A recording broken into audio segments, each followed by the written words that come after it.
Gay men don't care how many or how few women there are, just as queer women don't care how many or how few men there are. Of course, what's apocalyptic for some women can be perfectly palatable for others. A few years ago, a 30-something woman in an open relationship nearly bit my head off when I suggested during a book talk that lopsided sex ratios were contributing to the rising popularity of polyamory, also known as consensual non-monogamy. Lots of young men and women embrace this lifestyle, and, as I learned the hard way, they resent any suggestion that their interest is influenced by anything other than merit or personal preference. According to one survey, 17% of Americans ages 18 to 29 now report having had sex outside their relationship with the consent of their partners. That compares to just 9% for those ages 45 to 64. I'm not passing judgment. Consensual non-monogamy is a valid lifestyle choice, as is traditional marriage, as is staying single.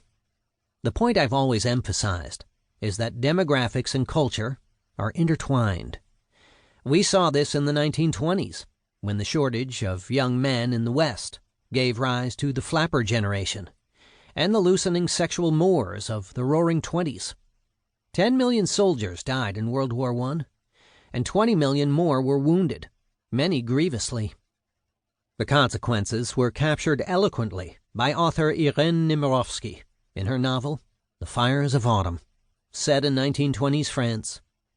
Nemirovsky tells the story of a young war widow named Thérèse, who thinks she's being courted for marriage by her childhood friend, Bernard, only to discover that Bernard wants nothing more than a fling. Bernard is baffled by Thérèse's unwillingness to carry on a casual affair. Given the dearth of young men in post-war Europe, Bernard wonders why any bachelor would ever choose to settle down. "You want to have some fun? Fine," he tells Thérèse. "You don't? Goodbye. There are too many women, and they're all too easy to make it worthwhile." Demographics and culture converged again in the late 1960s and 70s, leading to another time of sexual liberation. Back then, women preferred to marry men 3 or 4 years their senior. Birth rates rose sharply during the 1945 to 1965 baby boom. Fast forward 20 years, and suddenly, there weren't enough men born in 1944 for all the women born in 1948. Writing in the 1970s, Harvard University psychologist Marcia Gutentag argued that lopsided sex ratios among baby boomer men and women were the driving force behind the sexual revolution of her era. Whenever women are in oversupply, Gutentag wrote, constraints on sexuality fade and promiscuity increases. Women are more likely than men to have experienced abandonment, desertion, or betrayal. They are more likely to develop a feeling of having been exploited. Gutentag went on to posit that the rise of the feminist movement in her era was essentially a backlash against the misogynistic culture created by lopsided sex ratios, one in which women were increasingly objectified and devalued. Were Gutentag alive today, I suspect she'd be drawing similar connections between the college gender gap and the subsequent rise of the Me Too movement. I interviewed dozens of single college-educated women for Datanomics, most of them distraught or exasperated by their inability to find suitable partners.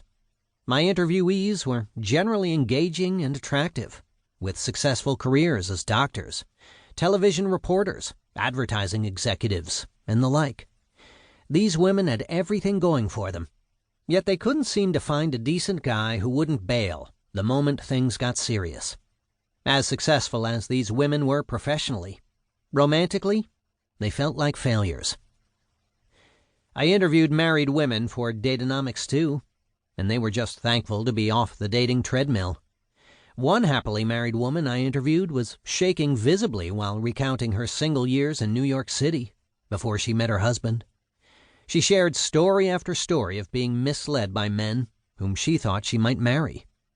"I didn't understand what I was doing wrong," she confided. "Those were the worst years of my life." My friend Sam told me that she was moved by these women's stories. They really resonated with her, she said.